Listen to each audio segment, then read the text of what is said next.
பொடிநடையாக அமெரிக்காவை வலம் வருவோம். கடல் மேல் சிவப்பு கம்பளம் விரித்து ஐரோப்பாவில் குடிபுகுவோம். நம் காதலை கவி பாடவே செல்லியின் வைரனின் கல்லறை தோக்கத்தை கலைத்திடுவோம்.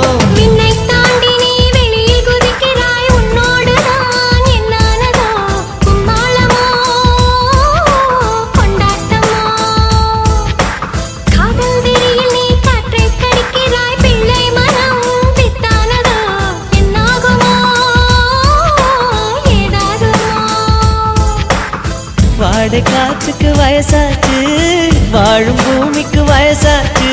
கோடி யுகம் போனால் என்ன, காதலுக்கு எப்போதும் வயசாகாது.